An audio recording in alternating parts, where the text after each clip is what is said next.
Québec. C'est un grand support que nous avons eu de leur part. C'est vraiment un succès de dire qu'on veut pouvoir, qu'on s'est donné des outils afin de pouvoir connecter les gens de la francophonie d'un peu partout au niveau du mentorat. Bien sûr, aussi, nous allons avoir du mentorat au niveau de Montréal. Pour nous, c'était très important de s'assurer de maximiser le potentiel.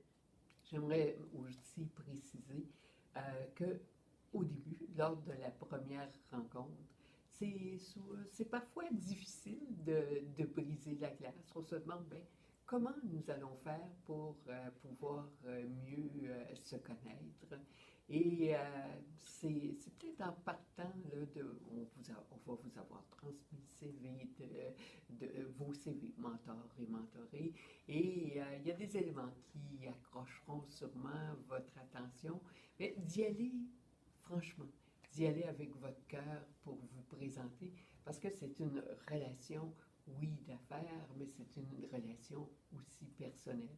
Alors, si vous êtes la mentorée, là, il faudrait parler d'une à bâton rompu, mais tout autant de votre carrière que de votre vie personnelle, mais grosso modo, de manière à ce que le mentor puisse mieux vous connaître. Et l'autre partie, le mentor devrait faire la même chose, lui, peut-être la mentorer, lui poser des questions, lui demander, ben, vous, votre carrière, parlez-moi de votre carrière. J'ai été impressionné par le CV que j'ai reçu.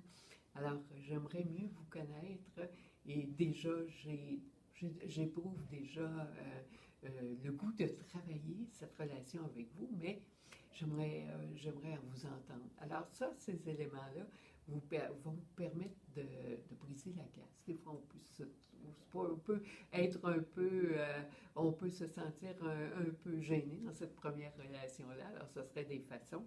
Et j'aimerais vous dire que nous avons également une brochure dans laquelle vous allez trouver beaucoup d'informations sur les avantages pour l'un et l'autre, mais également, vous allez trouver de l'information sur les outils qu'on va mettre de l'avant pour mieux vous aider. Alors, cette brochure-là, là, elle est sur le site Internet. Je vous demanderai de bien la consulter. Et on dit que notre programme, il est interactif, là. Il est interactif aussi. On veut avoir vos suggestions, vos commentaires. On va avoir une boîte de suggestions qui sera qui sera présente au sein de notre site. Alors, si vous avez des suggestions, et ça, dès la première rencontre, des fois, on s'aperçoit rapidement de besoins qu'on pourrait avoir. Vous dites, moi, j'aimerais avoir plus d'informations pour tel et tel sujet. Sachez qu'on sera toujours là pour répondre à vos questions. En tout cas, moi, je vais les revoir, ces petites questions-là, et je vais y répondre. Je vais me faire un devoir de vous transmettre l'information voulue. On veut ce programme-là humain. Alors, voyez, c'est comme ça qu'on va vouloir fonctionner pour faire en sorte que ce soit un beau succès. Merci. Bonjour à toutes et bienvenue au programme de mentorat. Mon nom est Viviane Casimir et je vais donc vous parler ici des communications qui vont permettre une meilleure relation entre mentor et mentoré. Alors, on est de plus en plus conscient du multiculturalisme à tous les niveaux de la société. C'est donc normal qu'on en parle maintenant dans le mentorat. Alors, juste à titre d'information, au Québec, les 5 dernières années, l'Afrique a surpassé l'Europe en termes d'immigration. Et on parle au Québec en fait beaucoup plus d'interculturalisme que de multiculturalisme, ce qui veut dire que les cultures interagissent les unes avec les autres. C'est très important et c'est la force du Québec. Alors, dans le cadre du programme de mentorat, sans entrer dans les détails de différences culturelles et de sous-cultures, il est important de se rappeler qu'il faut être conscient des différences idéologiques, religieuses, politiques et personnelles que l'on porte et qu'on doit dépasser dans la communication. Aussi, nous sommes toutes des femmes, mais ça ne veut pas dire qu'on a toutes la même opinion. Donc il faut aussi être assez ouverte et flexible aux différences d'opinion en ce sens. Alors je vais vous donner quelques informations et directions à respecter pour faciliter la communication entre dyades et créer un échange fructueux à son meilleur. Bien sûr, ce ne sont que des directions générales et tout va dépendre de votre rapport avec votre mentor et votre mentoré. Et vous allez développer moyens de communication entre vous, en fait. D'abord, la réciprocité. Les différences culturelles vont dans les deux sens. Et à se rappeler que le mentorat n'est pas un rapport hiérarchique dans les savoirs, le savoir-faire, et ne favorise pas non plus l'autorité occidentale. C'est un échange et un support dans le développement de leadership. La mentor et la mentorée doivent être à l'écoute de leurs différences en ce sens. Ce n'est pas parce que la mentor vient du Québec que la mentorée doit se conformer à une mentalité du Québec. Et l'inverse est vrai aussi. La mentor ne doit pas s'attendre à ce que la mentorée la comprenne automatiquement. Alors, le deuxième thème, la francophonie. Le Québec est une province francophone, mais pas française non plus. En tant que pays francophone, vous et nous sommes riches dans nos différences. Le Québec tire des bons côtés de l'Amérique du Nord, comme les Américains par rapport à l'Angleterre. Le français parlé est beaucoup moins protocolaire et la culture québécoise est très amicale. On dit facilement le tu et on s'appelle par son prénom. Il y a moins de protocole que dans la culture française. On valorise votre potentiel et qui vous êtes, non pas d'où vous venez. Le Québec, en ce sens, est un peu plus américanisé que français. Les Québécois communiquent facilement et de façon très directe. Il est donc très aisé d'entrer en contact avec eux. Par contre, il est plus difficile, contrairement aux cultures africaines ou européennes, par exemple, d'entrer dans leur vie privée. Cela peut prendre du temps et de la confiance. L'Afrique francophone a un modèle plus français sur certains points que le Québec. Donc ça aussi, il va falloir prendre ça en considération. En ce sens, un exemple, si une mentorée préfère se faire dire vous, au début, il faut respecter cette différence. Pour les mentorés, en fait, le premier endroit pour s'informer sur les différences culturelles, ce sont bien sûr les ambassades, les consulats, les associations culturelles, les associations d'expats, à titre d'exemple, en fait, dans ce sens-là. Et la même chose pour les mentors de Montréal.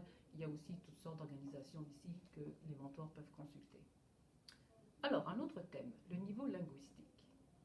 À se rappeler qu'il s'agit d'entraide et de support en leadership et non de compétition. Donc, soyez ouverte à la différence dans le langage. C'est-à-dire à ne pas prendre les choses comme une critique, une offense ou un jugement social ou culturel. Nous parlons la même langue, le français, mais il y a des différences dans les expressions idiomatiques, les métaphores par exemple. Il y a des sous-cultures, la différence d'âge, le background, le statut social, etc. Donc il faut en être conscient du comment on parle et des a priori qu'on peut porter dans les deux sens.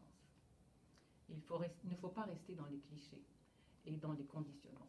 Tout ça va se faire naturellement entre le mentor et la mentorée. Au niveau linguistique, et aussi du vocabulaire, si vous ne comprenez pas un mot ou n'êtes pas sûr de ce que l'autre veut dire, n'hésitez pas à demander des explications. Cela sera bien reçu et pourra vous éviter même des malentendus. Il ne devrait y avoir aucune gêne, mais au contraire un apprentissage des deux côtés. Dans vos messages, que ce soit par email, verbal ou quel que soit le mode de communication que vous allez choisir, vos demandes doivent être ou essayer de les rendre claires, directes et authentiques. Le message passera plus facilement. Et si vous êtes confuse, encore une fois, n'hésitez pas à le dire. Des sujets à éviter, du moins au début, parce qu'une fois que mentor et mentoré seront à l'aise, les choses vont se faire différemment. Mais au début, des sujets standards, à travers les cultures qu'il faut éviter, la politique, l'argent, situation intime, personnelle, et jusqu'à un certain point l'humour, car bien sûr l'humour n'est pas universel. Évitez les discussions qui débordent du contexte du mentorat, mais bien sûr, tout est laissé à la discrétion des diades. Avec le temps, bien sûr, les choses vont se faire selon vos particularités. Alors, ceci dit, un exemple. Si demander quel temps il fait à Dakar ou si la tempête de neige n'a pas fait trop de dégâts à Montréal, c'est évidemment acceptable, même si ça ne parle pas du mentorat. Mais encore une fois, ce sera laissé à la discrétion donc des diades. Soyez conscient aussi des choses qui peuvent être appropriées ou non. Si on a un doute, demandez à l'autre si on peut en parler. Un autre thème, les attitudes générales. Respectez les différences de style de vie, c'est-à-dire les heures de repas, de famille, etc. Et de décalage horaire surtout. pour celles qui sont dans un mentorat international.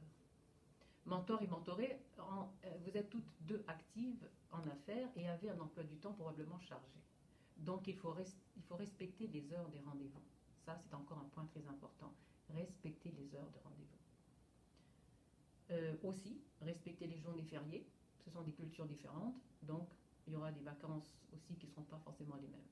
Encore une fois, c'est laissé à la discrétion des dyades. Les dyades se mettent d'accord sur un mode de communication, que ce soit par email, Messenger, Skype, téléphone, etc. Le mode de communication peut changer en cours de route, quand les dyades sont plus à l'aise et se trouve un moyen qui les arrange toutes les deux. Donc soyez flexibles et patientes. Et bien sûr, on en a toutes fait l'expérience, la technologie peut faillir à certains moments. Donc soyez aussi patients dans ce côté-là. Les cultures sont différentes, la façon de faire business l'est aussi. Donc il faut être à l'écoute de ce qui est possible et moins facile à faire ou à gérer des deux côtés de l'océan. Le système administratif, par exemple, où la bureaucratie peut être assez légère au Québec, mais très compliquée ailleurs. Ça aussi, c'est à prendre en considération.